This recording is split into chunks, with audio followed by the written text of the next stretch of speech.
Et bonjour à vous, ici Vinceau de la Zone Ludique, j'espère que vous allez bien. Je suis heureux de vous retrouver pour ouvrir ensemble le bal d'une nouvelle chronique, d'un nouveau programme que je voulais lancer sur la chaîne. Il s'agit d'une série de rencontres avec des auteurs de jeux et des acteurs du milieu ludique en général. Et pour le coup, eh ben, on ouvre le bal avec Enzo Cavalier que je retrouve avec moi. Bonjour Enzo, comment vas-tu? Bonjour, très bien Vinsou, merci de ton invitation. Ah bah écoute, c'est moi qui te remercie d'être avec moi pour cette première édition de ce nouveau programme sur la chaîne. Donc, ce que je voulais faire à la base, c'était donc contacter plusieurs auteurs et acteurs du milieu ludique, du jeu de rôle, du jeu de plateau, du jeu vidéo, des programmeurs, des auteurs de jeux, etc., pour papoter avec eux le temps d'une demi-heure, une heure, pour leurs projets, pour qui ils sont, parce que derrière les jeux, il y a aussi des gens, il y a aussi des gros passionnés, et c'est ça qu'on va un peu découvrir ensemble. Donc, Enzo et moi, bon, c'est pas un secret pour personne, c'est une petite histoire qui remonte à quelques petites années déjà. On se connaît déjà personnellement. On s'est rencontrés à Gémenos lors du festival de Roll and Troll. C'était pour ta présentation de Paul Scar qui depuis a été financé avec succès. Donc déjà Enzo, est-ce que tu peux nous raconter, nous résumer un petit peu qui tu es et qu'est-ce que tu fais? Eh bien, avec grand plaisir, oui, effectivement, on s'est rencontrés, je pense, en 2022. Le Roll and Troll de Gémenos, c'était en juin, je crois, donc en juin 2022.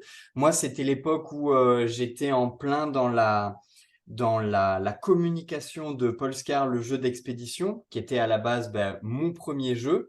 Ce qui veut dire que je n'en suis pas resté là, mais on verra ça juste après. Et effectivement, c'était du coup en juin 2022, un petit peu avant, j'ai débarqué un peu dans le milieu des conventions.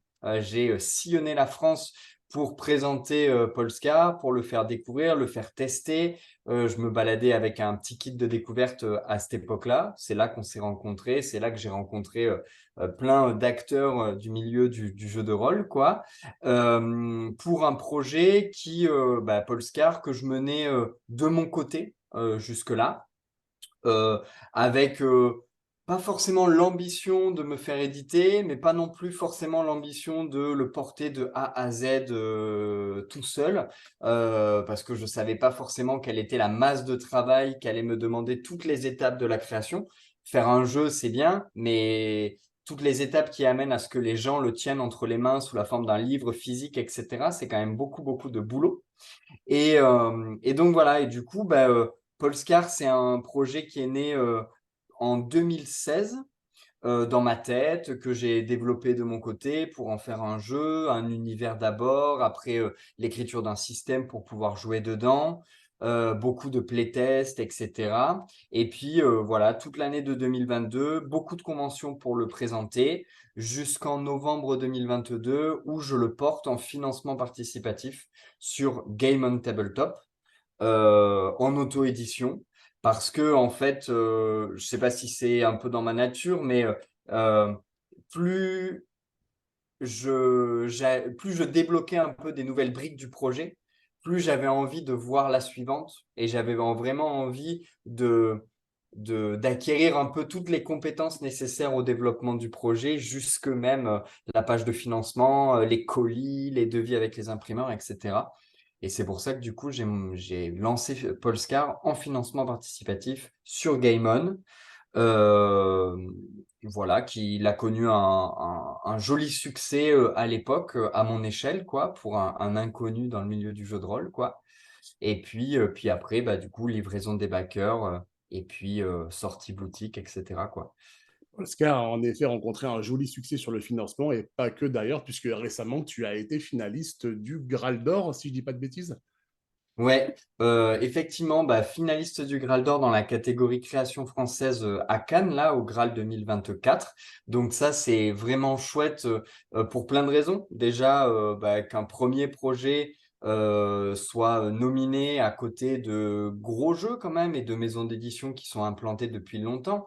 Quand on vient sur le podium, au même titre que Black Book, que d'autres grosses maisons d'édition, c'est chouette. C'est chouette pour son projet, mais c'est aussi chouette pour le jeu de rôle indépendant, parce que Polescar, c'est un jeu de rôle pas amateur, parce que on est vraiment dans une logique de professionnalisation. Voilà, c'était un jeu de rôle professionnel qui aujourd'hui est distribué partout en France, en Belgique, etc.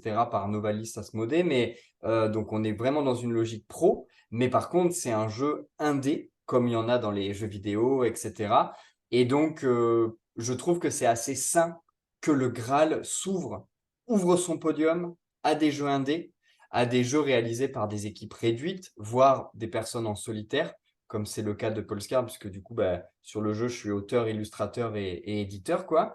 Et donc voilà, donc je trouve que c'est hyper, au-delà de la nomination de Polescar, c'est hyper sain pour le milieu du jeu de rôle, qu'il y ait d'autres personnes qui soient comme moi, qui fassent leur truc un peu de leur côté à leur sauce, avec une vraie logique de qualité, et qui se disent, bah, en fait, je peux prétendre à ce genre de prix, en fait.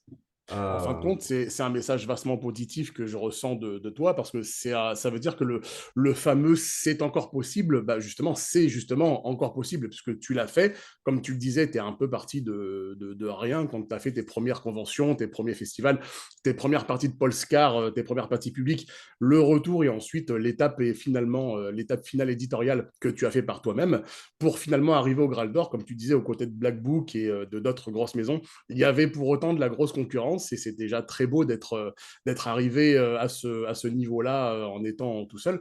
Comment on fait pour gérer un jeu comme Polescar où on est soi-même illustrateur, etc. Donc tu dessines aussi toi-même depuis très longtemps, c'est ça? Alors pas depuis très longtemps au final. En fait, comment on fait? On prend beaucoup de temps, on compte pas ses heures et on le fait pas pour gagner de l'argent. Je pense que c'est la base pour mener un projet comme ça.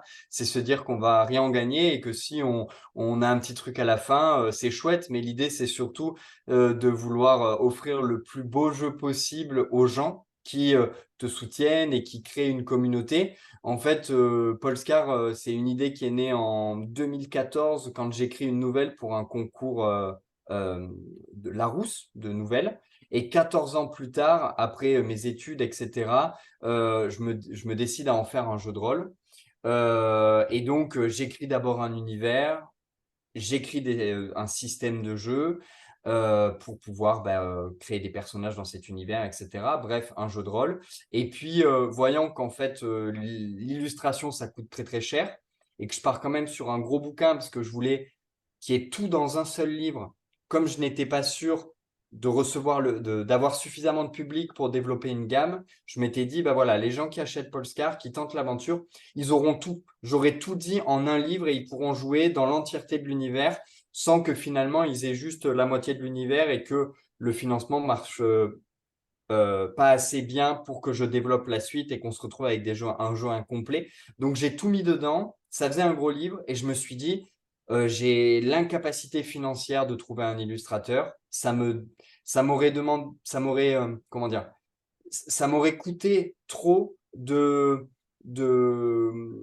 d'embarquer avec moi un illustrateur qui aurait été payé si le financement aurait marché, etc. Donc, en fait, je griffonnais déjà et je me suis mis vraiment à dessiner pour le projet. J'ai trouvé un style qui est le mien, qui est assez à part, je dirais, dans le milieu de l'édition. Et du coup, qui plaît ou qui ne plaît pas, mais en tout cas, avec Polescar, il a trouvé son public, des gens qui se sont beaucoup retrouvés dans ce style de dessin, qui change beaucoup de ce qu'on va retrouver dans les jeux de rôle, on va dire, réalistes, quoi, enfin, avec des images très réalistes, quoi.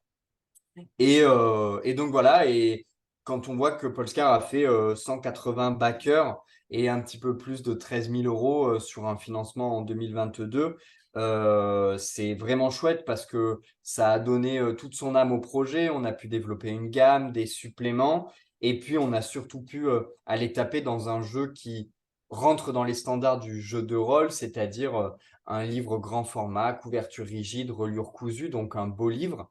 Et ça a vraiment, la réussite du financement participatif a vraiment soutenu la sortie boutique parce que du coup, c'était un jeu qui s'ancrait bien dans les bibliothèques des boutiques. Et ça, c'est important pour les gérants de boutiques quand ils prennent des jeux, d'être sûr il s'intégrera bien dans leur rayonnage et qu'il sera mis en avant, etc.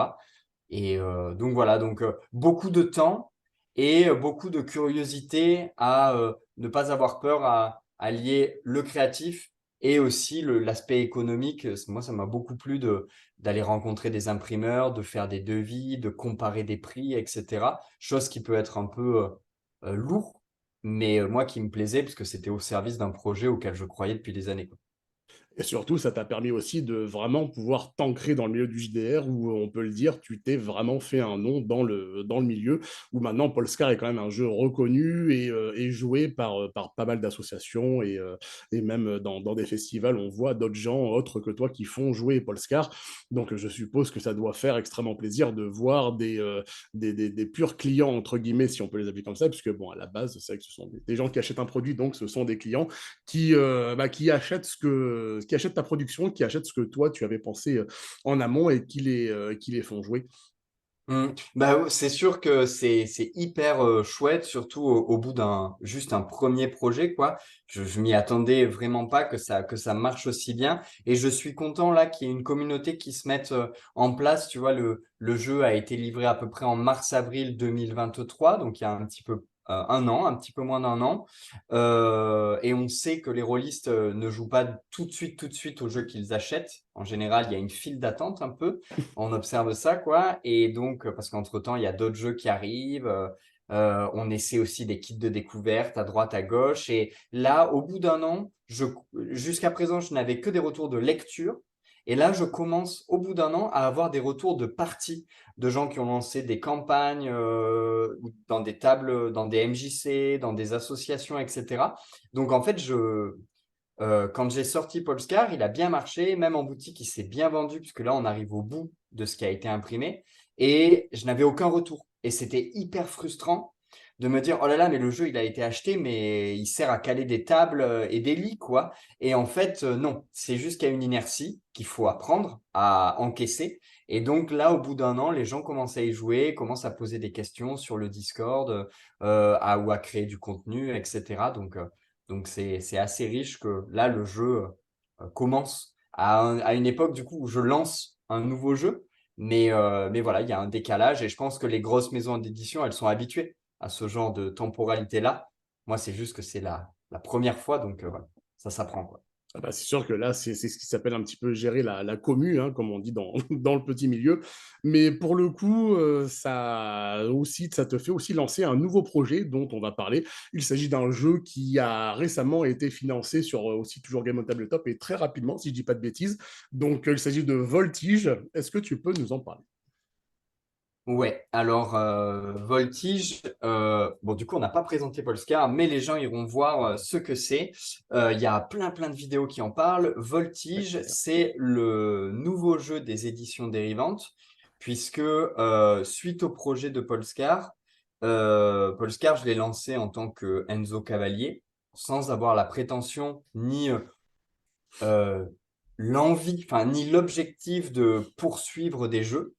Et en fait, ça m'a tellement plu de porter un projet de A à Z, de le voir en fait grandir dans la communauté, de même de recevoir les livres à la maison, de faire des colis, etc., de le présenter dans des toutes petites conventions, que de suite, des imaginaires et des univers que j'avais laissés de côté pour me focaliser sur Polescar, et ben ces univers-là, ils ont émergé et je me suis dit, bon, ben, vas-y, j'ai encore d'autres choses à dire et j'ai d'autres pas de côté à proposer dans le milieu du jeu de rôle qui ne soient pas de l'horreur, du medfan, de la hard science, etc. Et donc, très rapidement, en fait, pendant l'envoi des colis de Polescar, est née l'idée de Voltige, les contes de la mer Azur. Et donc, rapidement, la nécessité de créer une structure, les éditions dérivantes, qui est une micro-entreprise, hein, s'est imposée parce que rapidement, quand tu commences à travailler avec Asmodée, avec des boutiques, il faut un numéro de ciré et donc il faut une entreprise, quoi. Donc c'est Et ça qui a impulsé les éditions dérivantes. OK, donc du coup, bah, ça t'a permis de lancer un deuxième projet qui a été donc, un petit peu surprise si je le comprends bien. Puisque moi j'avais pensé à la base que Voltige, c'était quelque chose que tu avais aussi pensé depuis très longtemps, mais en fin de compte, c'est quelque chose qui s'est, bon, peut-être pas improvisé sur le tas, mais c'est quelque chose dont tu avais eu l'idée pendant le processus éditorial de Polescar? Ouais, en fait, je trouve que c'est important la ligne éditoriale. En fait, je consomme beaucoup de romans. de romans de science-fiction essentiellement. Et je sais que je consomme un peu les yeux fermés certaines maisons d'édition de romans, hein, parce que je sais que dans leur maison d'édition, ils ont une ligne éditoriale, une direction éditoriale qui fait que tous leurs projets vont s'inscrire dans un propos, etc. Et donc, quand j'ai créé les éditions dérivantes, je me suis dit, OK, c'est chouette, tu crées les éditions dérivantes, mais il faut que d'un projet à un autre, il y ait du sens en fait, que les projets, soit ils abordent une thématique commune, soit ils abordent une manière de jouer au jeu de rôle commune, etc. Et en fait, rapidement, quand j'ai eu l'idée de Voltige, je me suis dit, bon, ben, Polescar, les thématiques, c'était la coopération, l'entraide entre les personnages et surtout une thématique rude abordée avec beaucoup de poésie, celle de la survie. La survie face à un environnement extrême, quoi, à savoir le Polescar, le froid, etc. Et pour moi, c'était ça, c'était la coopération, le voyage et la survie environnementale. Et du coup, dans Voltige, j'ai eu envie d'explorer des thèmes qui sont joints, c'est-à-dire la coopération, l'entraide, et non pas la survie environnementale, mais là, un autre thème dur qui est la guerre. Et en fait, Voltige, c'est assez ancré en moi depuis longtemps parce que j'ai deux imaginaires qui me parlent beaucoup. C'est l'imaginaire du marin, ou dont j'ai fait l'éloge avec Polescar, puisqu'on on navigue sur des bateaux volants dans un monde éclaté, etc. Et donc, avec Voltige, je suis allé me tourner vers un autre imaginaire, celui de l'aviateur, qui me plaît aussi énormément.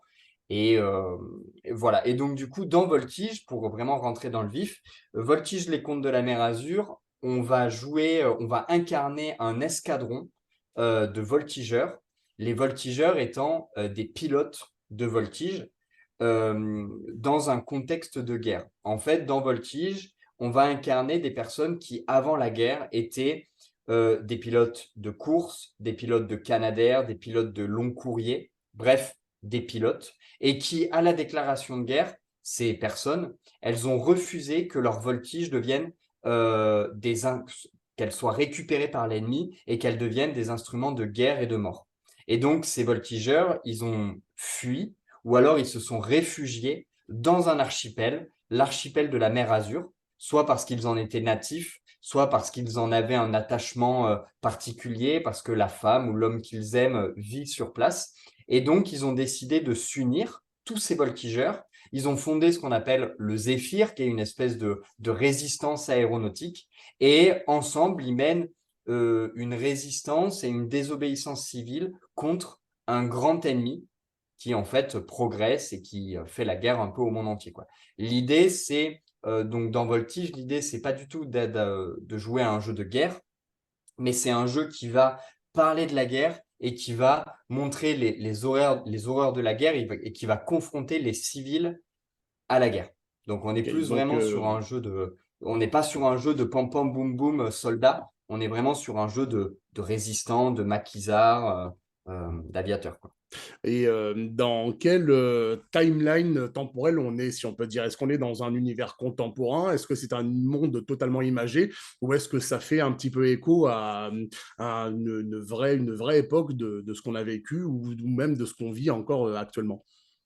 Eh ben, à votre bon vouloir, monsieur, dame, puisque Voltige est pensé vraiment comme une boîte à outils. On est sur un jeu qui n'a pas du tout le même format que Polescar. Polescar, c'était un jeu, on va dire, très tradi, avec un univers, une création de personnages dans cet univers et plein de scénarios déjà prêts à jouer, etc. Dans Voltige, Voltige déjà fait 124 pages couleur, format royal, donc on est sur une proposition beaucoup plus léchée, beaucoup plus petite. L'idée dans Voltige, c'est que les joueurs vont construire leur monde avant de créer leur personnage. En fait, dans Voltige, ils vont choisir leur époque. Est-ce que leur mer Azur prend place dans une époque contemporaine? Est-ce qu'on est plutôt dans une époque SF? Est-ce qu'on est plutôt dans une époque 18e, 19e siècle? Est-ce que le monde est réaliste? un peu comme les films à la Aviator, Pearl Harbor, Dunkerque, etc. Est-ce qu'on est dans un univers semi-réaliste à la Porco Rosso ou à la Cowboy Bebop? Ou est-ce qu'on est dans un univers complètement fantastique à la Avatar, le château ambulant, ce genre d'environnement un peu à la Miyazaki? Donc, tu vas pouvoir, est-ce que le monde a beaucoup de technologie? Est-ce que le monde a de la magie? Ça, c'est des questions que tu vas poser en préambule. Et ce qui va vraiment ancrer tout ça, c'est que les joueurs, avant de créer leur voltigeur, ils vont créer l'ennemi contre lequel ils vont se battre. Et donc, est-ce que l'ennemi, c'est une flotte russe extraterrestre? Est-ce que c'est un régime fasciste contemporain?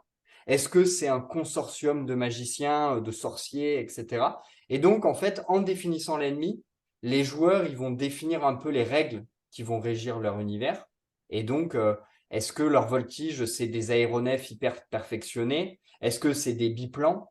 Est-ce que c'est des machines volantes à la Léonard de Vinci? Ou est-ce que c'est des ptérodactyles volants à la Avatar?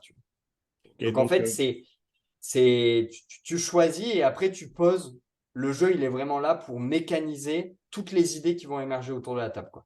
Donc le jeu propose en fin de compte un cadre dans lequel le MJ adapte l'époque un petit peu qu'il veut, que ce soit une époque réelle ou fictive.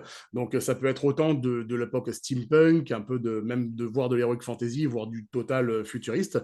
Comment est-ce que ton système de règles peut accompagner ce genre de choix qui, en fonction de l'époque que moi j'aurais décidé, peut potentiellement aussi affecter beaucoup de choses sur le système de voltige en lui-même, enfin des Mm. voltigeurs, je veux dire, de leur vaisseau et de leur manière d'avancer dans la timeline que j'aurais décidé.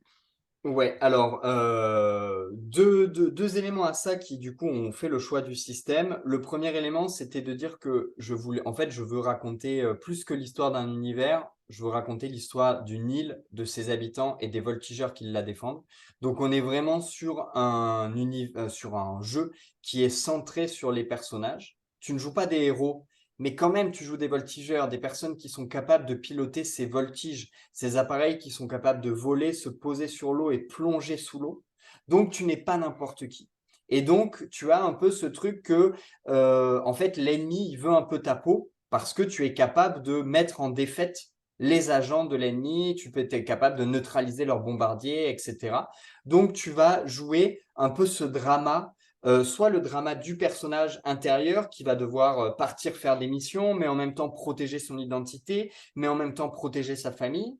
Tu vas jouer le drama entre les personnages parce qu'on est dans un escadron. Donc, on a tous vu les dogfights donc les combats aériens de Porco Rosso, Star Wars, etc. Il y a un jeu d'équipe en mode mince, il est derrière moi, ok, je te suis, machin, il m'a touché, etc. Donc, on est vraiment dans un esprit d'équipe sous tension. Et puis, il y a aussi le drama avec les autres personnages parce qu'il va y avoir des rivaux, des grands méchants, des proches, etc. Et donc, pour émuler cette idée-là d'histoire personnelle, je me suis tourné vers le système PBTA, donc Powered by the Apocalypse, qui est une manière de jouer au jeu de rôle. C'est un système qui est particulier, qui se joue en gros avec 2d6. On va pas tout le temps lancer les dés, on va lancer les dés quand vraiment l'action prend un tournant un peu charnière dans l'histoire. Et ta feuille de personnage, elle est relativement épurée parce que toutes les mécaniques, elles vont être génériques par les joueurs. Et donc, comment j'ai twisté un peu, comment j'ai modifié le système PBTA pour que ça s'adapte à tous les cadres. Quand tu crées ton voltigeur, tu le crées selon deux composantes. Tu choisis son origine. Est-ce que c'est un natif, un colon, un mercenaire ou un déserteur? Donc ça, c'est les quatre origines. C'est qui il est, quel est son lien avec la mer Azur. Et tu vas combiner ça à un idéal par amour, par secret, par devoir ou pour la gloire, qui va représenter pourquoi ce voltigeur se bat. Et en choisissant ces deux livrets, tu vas créer l'archétype que tu vas incarner, quoi.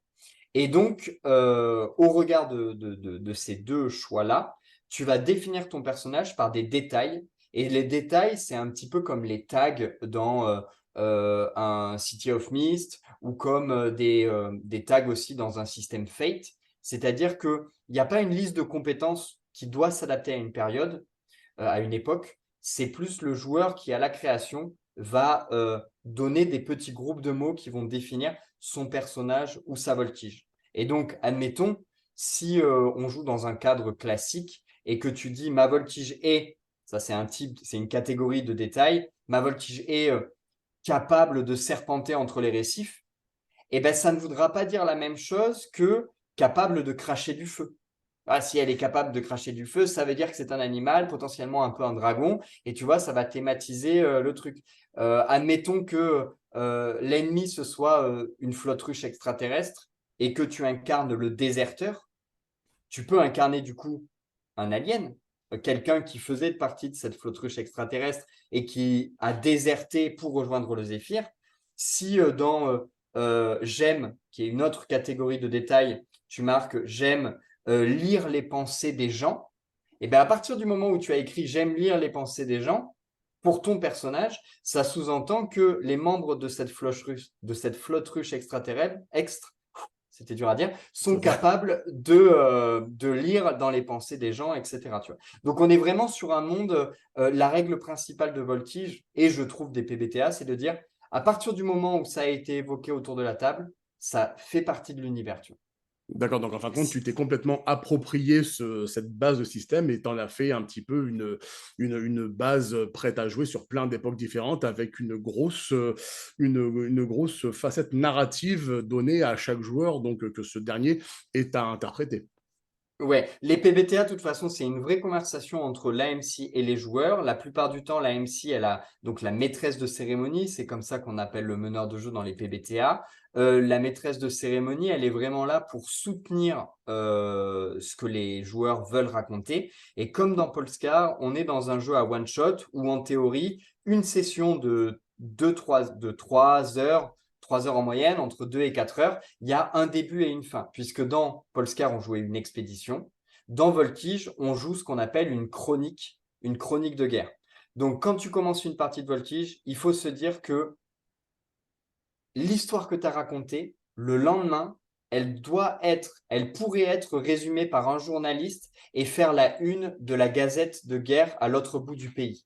Tu vois, il faut que tes faits d'armes, ils puissent être alors détournés par l'ennemi ou quoi, mais qu'ils soient résumés. Donc, en gros, un scénario dans Voltige, on n'est pas non plus sur un scénario d'enquête. Ça va suivre un peu toujours le même processus, c'est-à-dire que les les voltigeurs vont vivre leur vie sur l'île. Ils vont placer les enjeux, ils vont vivre une scène avec leurs proches, etc. Ça va être d'autant de points de pression pour la MC. Et ensuite, il va y avoir quelque chose qui va faire que la guerre, l'ennemi, va impacter leur quotidien. Soit parce qu'il y a un embargo et du coup le peuple de l'île meurt de faim, soit parce qu'il y a un bombardier qui fait route jusqu'à l'île, soit parce qu'il y a le frère d'un tel qui s'est fait capturer et qui est menacé d'un peloton d'exécution, je sais pas, tu vois. Et donc, c'est toujours comme ça. Vis sur l'île, il y a quelque chose qui te sort de ton quotidien et qui te pousse à agir, tu pars en mission et si tout se passe bien, tu rentres au bercail et tu assumes les conséquences. Parce que dans Voltige, on ne joue pas des soldats et donc dans Voltige, on est presque plus dans un jeu de super-héros où la journée, tu vas aller à l'usine, amener ton fils à l'école, etc. Et la nuit ou le week-end, ou pendant que ton fils est à l'école, admettons, eh ben, tu vas courir dans le maquis, aller chercher ta voltige et aller espionner des bases ennemies, détourner des bombardiers, voler de l'équipement, etc. Mais le soir, il faudra que tu rentres chez toi pour aller chercher ton fils à l'école ou pour te reposer, parce que le lendemain, il faudra que tu retournes à l'usine, etc. Donc, c'est presque plus un jeu de super-héros, tu vois, sans Mhm. super-pouvoir. Et pour le coup, le jeu est encore en cours de financement. On en est où du financement et qu'est-ce que tu proposes dans ce financement? Alors, le financement, il a une semaine et un jour là actuellement. Ce sera un long financement parce qu'il va courir encore pendant 29 jours jusqu'au 24 avril pour laisser la possibilité à tout le monde de participer sans se mettre en danger financièrement et aussi parce que la période est très chargée. Je le savais en lançant le projet qu'il y a énormément de projets et des très très gros projets qui sortent en ce moment. Donc le projet a été financé en 48 heures, donc ça c'est très très chouette. Dans le jeu, enfin dans le financement, je propose bon, une participation à 5 € de soutien, une participation tout PDF à 15 euros, dans lequel la personne va recevoir le livre en PDF et tous les paliers communautaires débloqués. Une contrepartie à 35 euros où la personne, elle va recevoir le livre en physique et en PDF, tous les paliers du financement et tous les paliers communautaires. Et une contrepartie à 65 euros où la personne, elle va recevoir le livre en physique et en PDF, l'écran de MC en physique et en PDF, et toutes les options et les paliers, etc. Et donc, dans les options, j'ai fait moins d'options que dans Polescar, où il y en avait vraiment énormément, Mhm. mais on est sur des options qui vont servir le jeu. Donc, au-delà du livre qui va se suffire à lui seul, hein, en gros, hein, dans le livre, il y a tout ce qu'il faut pour jouer, une grosse boîte à outils, où en fait, l'univers, parce qu'on me dit souvent, ah, mais il n'y a pas d'univers. En fait, dans le livre de base, il y a un univers. C'est juste que c'est un univers qui n'est pas thématisé à une époque. L'univers, il est écrit sous la forme de lieux archétypaux. Tu vas avoir l'hôtel indépendant, le bistrot de quartier, la base secrète du Zéphyr, l'avant-poste ennemi. Ça va être des lieux qui vont te donner plein d'idées que tu vas pouvoir utiliser dans n'importe quel cadre.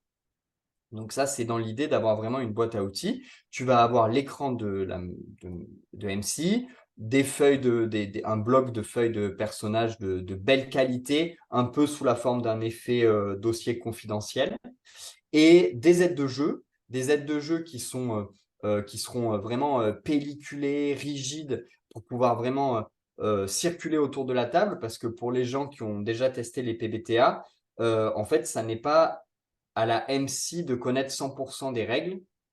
Les règles doivent vraiment circuler autour de la table. Et donc, quand on joue en virtuel, c'est facile.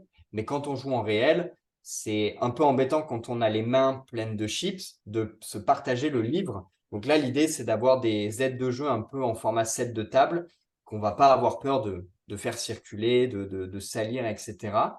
Et comme Voltige utilise un système donc de 2d6 plus 1d8 plus des jetons, et que je veux rendre mes jeux accessibles, il y a un sachet dans lequel il y a tout ce qu'il faut. Il y a 2d6, 1d8, tout ce qu'il faut comme jetons pour jouer, pour que, voilà, avec le pack, on ait tout pour se lancer directement, quoi.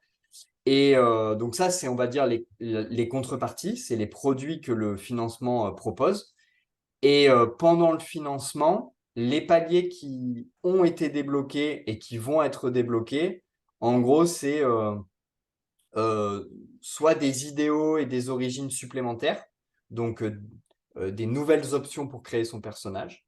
Donc, par exemple, le premier palier qui a été débloqué, c'était l'idéal parfois, donc parfois qui permet de jouer des religieux, des mystiques, des sorciers, en fonction, encore une fois, du cadre que tu veux jouer, quoi. Et donc, les paliers qui seront peut-être débloqués, ça va surtout rajouter des cadres de jeu. Donc, il y a un cadre de jeu SF, un cadre de jeu horreur, un cadre de jeu historique. Le cadre de jeu historique, par exemple, il prend place pendant la montée au pouvoir de Fidel Castro, pendant les événements de la baie des cochons qui oppose Fidel Castro et le Che à Batista. L'idée, en fait, de tous ces suppléments, de tous ces cadres, c'est de montrer aux gens qu'on peut tout jouer avec Voltige, quoi. Et du coup, donc, à l'issue du financement qui est déjà réussi, qu'on espère qu'il aille le plus loin possible, à partir de quand tu penses pouvoir envoyer le jeu fini? Et ben, donc Voltige, c'est une précommande participative. Donc le jeu, il est déjà prêt à partir en impression. Je livrerai le PDF aux backers vraiment peu de temps après la fin du financement pour avoir leur premier retour, etc. Et ça va partir en production fin du mois d'avril, début du mois de mai. Et je pense livrer avant l'été, donc au courant du mois de juin, étaler les envois au courant du mois de juin, quoi. Voilà. Donc pour une réception avant l'été, avant le départ en vacances, quoi. L'idée, c'est vraiment que si les gens, ça leur plaît, ils pledgent et dans même pas 3 mois, ils reçoivent le jeu à la maison, quoi. Bon, parce qu'en fin de compte, le jeu, il est déjà fini, mais ce qui manque, c'est les fonds donc, pour financer l'impression physique. Exactement. L'idée, c'est ça. Comme je fais tout moi-même, bah voilà, toute la maquette, les illustrations, même le comité de relecture me livre les derniers chapitres là. Les playtests sont finis depuis longtemps. Il y a vraiment plus beaucoup de choses qui bougent, quoi. Et donc, tout sera prêt. Là, il reste 20 et quelques jours, 29 jours de financement. Donc, ça me laisse largement le temps de peaufiner les BAT numériques, donc tout ce qu'il faut pour que ce soit OK pour les imprimeurs. Et comme le jeu, déjà, c'est des petits volumes que j'imprime. Et comme tout est imprimé en France, sauf le livre qui sera imprimé en Lituanie, comme pour Polescar, bah, en fait, la Lituanie, c'est un pays qui est très proche en termes de camions, donc ça va très vite. Donc, je peux me permettre comme ça une livraison très rapide, quoi. J'aurais une autre question à te poser. C'est sur un sujet qui est plutôt brûlant en ce moment dans le milieu du JDR et dans les jeux en général, l'IA, les illustrations par IA. Quelle est ta position là-dessus? Waouh, et ben, alors, je me sens pas hyper, comment dire, je me sens pas hyper impliqué dans cette question parce que pour moi, ça me semble tellement irréaliste d'avoir recours aux IA pour un projet. En fait, pour moi, quand un illustrateur intègre un projet, c'est à partir de ce moment-là, l'univers, le jeu, il prend un sens que si c'est une vision conjointe entre un auteur qui apporte ses mots et un illustrateur qui apporte ses traits de crayon. Et c'est les deux, ou même parfois un maquettiste, hein, vraiment, c'est un travail à tripartie pour donner toute l'identité visuelle, l'atmosphère du jeu, etc. Et pour moi, c'est vraiment, on achète un jeu parce que on apprécie le travail des trois personnes, des deux ou trois personnes qui vont donner toute l'âme au projet. Et à partir du moment où on achète un jeu qui est fait par une IA, ou qui en tout cas dont les illustrations sont faites par une IA, on accepte le fait qu'en fait euh, on, on, on achète de la redite, puisque une IA, elle ne va faire que compiler tout un tas de choses qui existent déjà, quoi. On va pas du tout payer la nouveauté, l'originalité d'un jeu, d'un système, d'un univers d'illustration, etc. Donc, je trouve, en fait, je trouve extrêmement dommage que la question se pose et qu'elle fasse débat, parce que pour moi, il n'y a aucun débat à avoir. Enfin, si, c'est le même débat que se dire est-ce que je préfère manger un steak de vrai bœuf ou est-ce que je préfère manger une pilule qui reproduit dans mon cerveau le goût et l'odeur d'une entrecôte, quoi, ou d'une carotte hein, pour les véganes, hein, mais voilà. Et dans l'idée, c'est vraiment ça, quoi. Donc, moi, la question, elle s'est jamais posée parce que j'ai fait depuis longtemps le choix de proposer des projets à la hauteur de ce que je sais dessiner. Et donc là, tu vois, sur Polescar et sur Voltige, plus particulièrement sur Polescar, où je dessinais des peuples et des environnements qui n'existaient pas, ben en fait, des fois, j'ai été un petit peu limité par mes dessins. Et donc, j'ai beaucoup décrit des choses que je ne savais pas dessiner. Et pour Voltige, bah, j'ai un peu fait l'inverse, c'est que du coup, j'ai fait une économie de mots et j'ai mis beaucoup plus d'illustrations qui étaient du suggéré, des silhouettes, etc., pour faire naître l'imagination des gens, sans pour autant que je me perde dans des dessins un peu peut-être moins jolis que ce que des illustrateurs professionnels savent faire. Donc, je me pose pas la question des IA dans mes projets. Et je trouve que le milieu du jeu de rôle est relativement préservé encore de ces problématiques-là, même si ça commence hein, doucement à se faire sentir.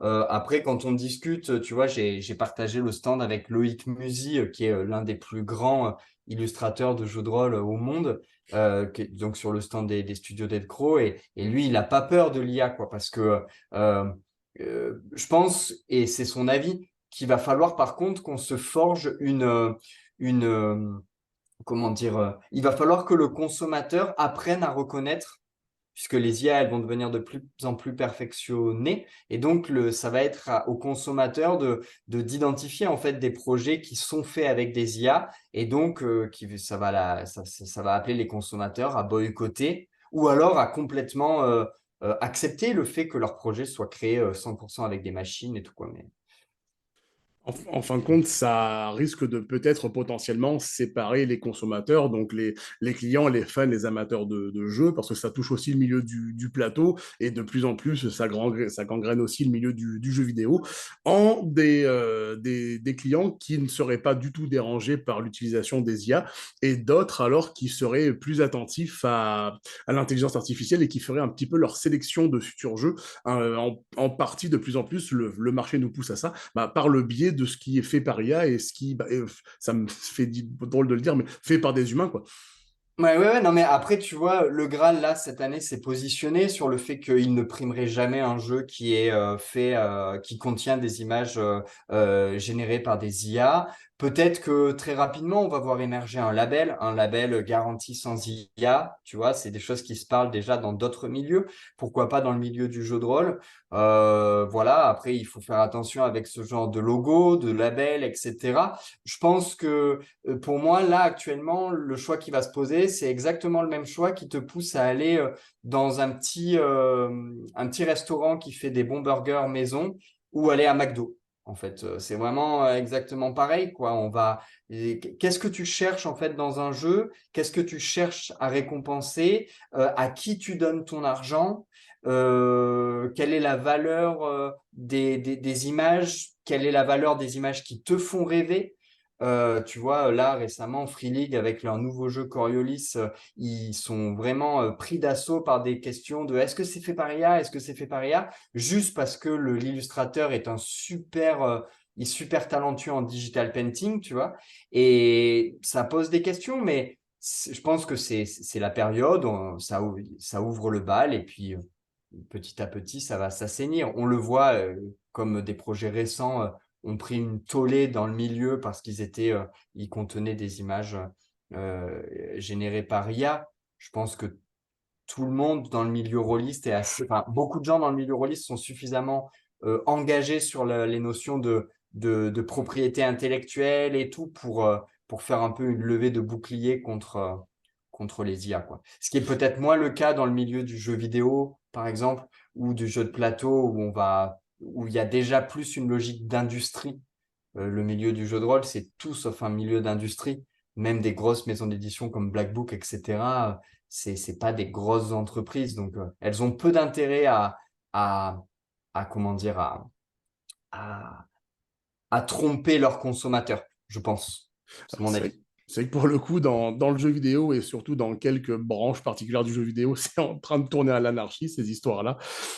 Pour le coup, c'est pas seulement de faire des IA, des dessins gratuits, mais c'est aussi question de transmettre des émotions et de transmettre ce que tu veux faire ressentir à la personne qui va lire un livre de règles. Parce que je reviens sur Paul Scar, où c'est toi qui as beaucoup dessiné, et comme tu m'en venais de me le dire il y a 2 minutes, c'est pas par question que tu sois un super grand dessinateur ou que tu aies su dessiner beaucoup de choses. Il y a peut-être même des dessins qui sont même un peu minimalistes, on va dire, mais c'est question que c'est au moins toi qui les ai faits et des choses que tu veux faire transmettre à travers ces dessins. Donc, moi, personnellement, je préférerais même ça, même un livre noir et blanc fait par un spécialiste du noir et blanc qui voudrait me faire découvrir des choses plutôt que d'avoir des images d'IA qui, en plus, commencent de plus en plus à se faire facilement flaguer, si je puis dire.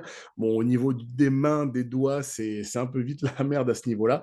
Et Mhm. on a vu, même il n'y a pas longtemps, bon, on a Akira Toriyama hein, qui nous a quittés il y a pas longtemps. Il y a eu beaucoup d'images faites par des fans pour lui rendre hommage avec donc des images faites par IA, où il y a eu notamment une image où on a Sangoku et Vegeta qui tiennent un cercueil avec présumément Akira dedans, et il y a 9 boules de cristal dessus. Merci les IA. Qu'est-ce que tu penses de ce genre de défaillance flagrante que peut nous faire des IA quand on a des dessins talentueux et même pas forcément qui nécessitent des dizaines d'heures, qui pourraient nous faire des super beaux dessins d'hommage ou autres dans ce genre de cas, plutôt que de laisser courir des images aussi honteuses, j'ai envie de dire. Moi, je pense il faut pas en avoir peur. En fait, l'IA, c'est un outil. Tu vois, même l'IA comme ChatGPT, celui qui arrive à bien vendre un jeu écrit avec ChatGPT, c'est vraiment, c'est tant mieux pour lui, mais ce sera assez symptomatique du fait que les personnes qui l'ont acheté ont vraiment bah, en fait, le jour où une IA, tu vois, je discutais avec Olivier Larue, là, qui est rédacteur, qui est relecteur, etc., pour Black Book Edge, etc., et qui disait, mais en fait, euh, ok, ChatGPT est capable de produire des textes qui, en termes de grammaire, de conjugaison, etc., sont de plus en plus performants. Ok, c'est cool. Mais le jour où un message euh, généré par une IA ou une illustration générée par une IA arrivera à me faire ressentir des émotions, arrivera à me faire vraiment ressentir de la peur, de l'horreur, de la tendresse, du frisson, etc., comme c'est le cas dans beaucoup d'œuvres faites par des illustrateurs ou des auteurs talentueux, ce jour-là, il faudra vraiment se poser la question de qu'est-ce qu'on apporte, nous, si l'IA, elle le fait très bien. Mais ce jour est loin d'être arrivé pour tous celles et ceux qui ont généré un texte avec ChatGPT ou qui ont généré une image avec Midjourney. Oui, en fait, c'est sûr que si tu le regardes très vite ou si tu le lis en diagonale, oui, il y a un petit effet waouh. Mais si tu t'attardes sur les détails, en fait, c'est très pauvre. Et comme tu l'as dit, il y a plein de bugs, il y a plein de... Voilà. Moi, je pense que, par contre, on est dans une époque où il y a un accès aux nouvelles technologies qui permettent, bah, typiquement à des gens comme moi, d'avoir accès à tous les outils nécessaires pour produire un livre qualitatif, etc. Et ça, c'est vraiment chouette parce que ça ouvre le milieu du jeu de rôle, même le milieu du jeu de société, du jeu vidéo à des indés. Aujourd'hui, on peut soi-même, depuis son ordi, faire un jeu vidéo. Et ça, c'est vraiment chouette parce que ça permet au milieu de s'ouvrir à des pas de côté ludiques. Et moi, c'est vraiment ce que je prône avec les éditions dérivantes et avec Voltige, c'est de dire que, ok, c'est chouette, il y a des jeux, des univers et des systèmes qui marchent, des univers Cthulhu, médiéval, fantastique, horreur, etc., qui marchent. Eh ben, osons le pas de côté. Et c'est ce que je fais avec Voltige, tu vois, je pense que j'ai pris un peu une prise de risque de faire un jeu avec une maquette colorée où on aborde la guerre de manière assez poétique, vraiment dans l'esprit de Miyazaki. Ben voilà, j'ai tenté le truc en me disant ça peut plaire et surtout en essayant de dire aux gens, eh ben regardez en fait, on va essayer, on peut aussi vivre d'autres formes de récits. On peut observer la guerre, on peut vivre la guerre d'une autre manière qu'en incarnant des soldats et en tirant à tir-larigot, etc. Et je trouve que l'ouverture du milieu ludique aux indépendants, c'est assez sain parce que les indépendants, ils vont avoir l'audace de prendre le risque de proposer des jeux différents. Et tu vois, c'est ce que tu as fait récemment avec Cosmosor. En fait, c'est des jeux qui ont des propositions ludiques qui sont à la marge, qui vont plaire, qui vont pas plaire au grand public, ça c'est sûr. On le voit aussi avec Voltis, tu vois, c'est pas un jeu qui va plaire au grand public, mais c'est un jeu qui va prouver que on peut explorer d'autres thématiques que le Portsmouth Trésor, que l'aventure capitaliste où l'objectif c'est d'obtenir du loot, de la réputation, etc., quoi. Et voilà, donc ça, je trouve ça assez sain. Moi, je suis content de sortir mes projets dans cette époque où il y a de plus en plus de gens qui découvrent le jeu de rôle et de gens qui osent sortir de Dungeons and Dragons et de Cthulhu, etc. Et je pense que c'est un bon moment pour sortir des projets différents, quitte à ce qu'il y ait des prises de risques.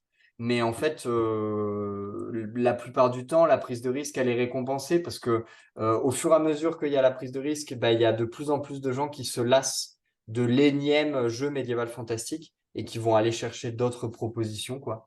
Donc, euh, donc voilà, osons le pas de côté ludique. C'est mon maître mot en ce moment. De plus en plus, les gens sont à la recherche du petits plus d'originalité qui vont faire que il y a plus de papillons dans le ventre, comme on dit, comme tu dis, dans l'énième Donjons et Dragons ou dans l'énième continuation de telle grande licence à succès. Pour ce que tu me disais sur Cosmosor, on a son auteur qui est très, très activement militant du Made by Humans. Il défend d'ailleurs le logo Made by Humans, où outre-Atlantique, c'est aussi un contre-courant qui prend beaucoup d'ampleur, en tout cas, ou en tout cas chez qui veut l'entendre, et certainement pas en ce moment, malheureusement, chez Hasbro. Bon, pour en revenir à toi, Enzo, on te retrouve où, dans quelle convention, et quelles sont tes prochaines dates publiques? Prochaine date publique, on va avoir les Intergalactiques. On va donc les Intergalactiques à Lyon, qui est un festival de science-fiction, où je vais y rejoindre les copains de la Cale, une chaîne YouTube de jeux de rôle. On va avoir aussi la fête du jeu à Valence, qui est près de chez moi, donc 5-6 avril, la fête du jeu à Valence, où c'est ouais, 2 jours de jeu. C'est assez gros, hein, c'est chouette. Les Intergalactiques à Lyon le 19 et 21 avril, le festival de Kaisersberg début mai, le festival ludique d'Orléans fin mai, et RPGers où j'y serai avec les studios d'Ed Crow pour les épauler un petit peu sur leur stand à Plaisance du Gers. Voilà, une très grosse convention du côté de Toulouse où ça joue énormément. C'est vraiment une grosse convention de joueurs où il y a énormément de parties de jeux de rôle qui se lancent en même temps, etc. Donc voilà, ça c'est mes, c'est mes conventions de fin d'année. Il y a un gros trou entre mai et août. C'est parce que sur cette période-là, je vais être de nouveau jeune papa et donc j'ai interdiction de quitter la maison. Euh, Félicitations. mais euh, merci. Mais voilà, d'où aussi le fait que je livre avant cette période. Alors voilà, l'idée, c'est de livrer avant l'extension de la famille pour Je comprends un avoir... peu mieux la timeline. ouais, voilà. Mais du coup, voilà les festivals sur lesquels je vais être présent sur ces prochains mois pour présenter, pour continuer à présenter et à faire jouer Polescar, et puis pour présenter Voltige, pour le faire jouer, le faire découvrir, et puis une fois que les livres seront arrivés, bah, pour aussi le vendre, quoi. Ça veut dire que je te vois pas au Octogone. Alors si, sans doute que tu me verras à Octogone, c'est juste que là, mes dernières conventions prévues, c'est RPGers. Mais si, sans doute que j'y serai, enfin c'est même assez sûr que j'y serai, mais j'y serai pas, c'est des trop grosses conventions pour que j'y sois euh, au nom des éditions dérivantes. Parce que ça impose des trop gros coûts en fait en termes de prise de stand, de logistique, etc. Donc j'y serai sûrement sur le stand d'une autre maison d'édition. Bon, donc je te revois au pire donc en octobre prochain. Et bon, bah, mon cher Enzo, cette petite interview touche un peu à sa fin. Pour finir, je vais te poser une dernière question. Qu'est-ce que tu aurais comme conseil à dire à un jeune auteur, ou peut-être pas jeune, mais un nouvel auteur, quelqu'un qui voudrait se lancer dans la création d'un jeu de rôle ou autre?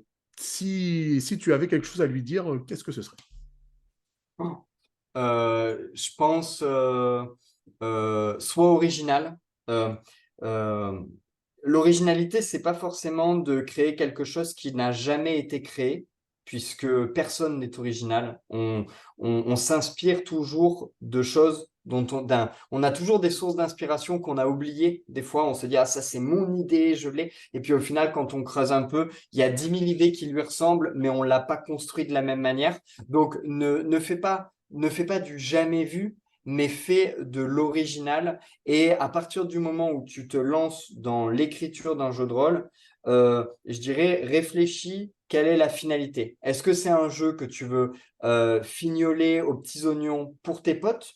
Ou est-ce que c'est un jeu que tu veux porter en financement participatif? Si c'est le cas, à ce moment-là, ça n'est plus un jeu, c'est un produit. Et il faut que toute ta création, ta logique créative, elle soit en accord avec ce fait-là. Il faut que tu te dises, OK, bah, en fait, le jeu que je crée, c'est un produit. Et du coup, ce produit, il faut qu'il plaise aux gens. Ça ne veut pas dire qu'il faut que ce soit du tout venant parce que je veux plaire à tout le monde. Tu ne plairas pas à tout le monde, mais il faut que tu fidélises une communauté et donc que tu ailles dans des conventions. Moi, ce qui a été déterminant pour Polescar, c'est d'aller dans les conventions pour présenter le jeu, pour le faire jouer, pour sortir de ma table de playtester qui était un peu inceste au bout d'un moment, quoi, à playtester toujours avec les mêmes personnes. Tu fais un jeu pour ces personnes-là. Et du coup, l'idée d'aller le faire tester à Octogone, à RPGers, à des grandes conventions, ben en fait, c'est se confronter aussi à des gens qui ont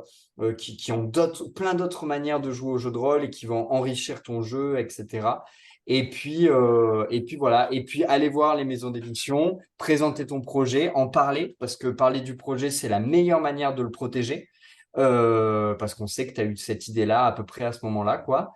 Et il n'y a pas de, il faut pas avoir peur du vol. Au contraire, on va plus te passer devant si tu n'en parles pas, quoi. Et puis ne pas avoir peur de faire tout tout seul, ou en tout cas de faire beaucoup de choses de son côté, parce que si on le fait consciencieusement, ça aura une plus-value dans le projet, tu vois. Jusqu'au financement de Polescar, je me suis toujours dit, oh là là, mes dessins, ils vont pas plaire, mes dessins, ils vont pas plaire. Et quand je suis arrivé à Octogone et que une personne sur deux, elle débarquait au stand en disant, oh, j'adore vos dessins, j'ai vu ça depuis loin et ça change complètement des kakémonos qu'on voit d'habitude avec des dark machins en bikini, et ben je me suis dit, waouh, ben, c'est trop cool, quoi. Et voilà, je pense qu'il faut croire en l'originalité de qui on est et de ce qu'on met dans son projet. Je me rappelle très très bien de tes premiers stands et c'est vrai que ta patte graphique est pour le coup assez exceptionnelle et originale. Donc en fin de compte, voilà, ton message, ce serait, même si ton idée est pas classique du tout, mais c'est en fait ta lecture de la chose qui la rend originale. En fait, ouais, dans le milieu du jeu de rôle, je trouve quand même que beaucoup de gens soutiennent les projets des gens qui leur plaisent. Tu vois, il y a un peu ça. On aime certaines maisons d'édition parce qu'elles portent des projets qui nous plaisent, parce qu'elles ont une sensibilité, parce qu'elles ont une manière d'approcher un truc. Tu vois, c'est pas pour rien que, par exemple, des maisons d'édition comme Free League, en fait, tous leurs jeux cartonnent. C'est parce que derrière ça, il y a une vraie direction, une vraie ligne éditoriale qui plaît aux gens. Et du coup, dans les projets indés, bah, cette ligne éditoriale, c'est toi, c'est qui tu es, ce que tu incarnes au sein de ton stand, ce que tu incarnes au sein de tes parties, etc., ce que tu défends dans tes univers. Et donc, en fait, faut pas se refouler quand tu crées un projet, parce que sinon, tu vas créer un projet qui ne te ressemblera pas, et donc tu ne croiras pas au final, quoi.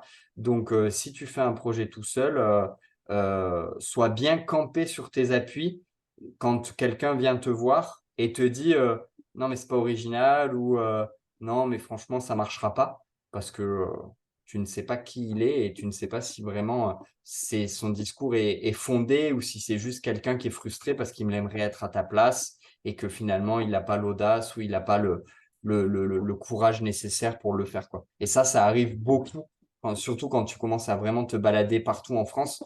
Ça arrive beaucoup, les vieux rôlistes frustrés de voir un petit jeune à la place dont ils ont toujours rêvé. Et c'est dur parce que c'est des gens qu'il faut encaisser, mais ça s'apprend et voilà.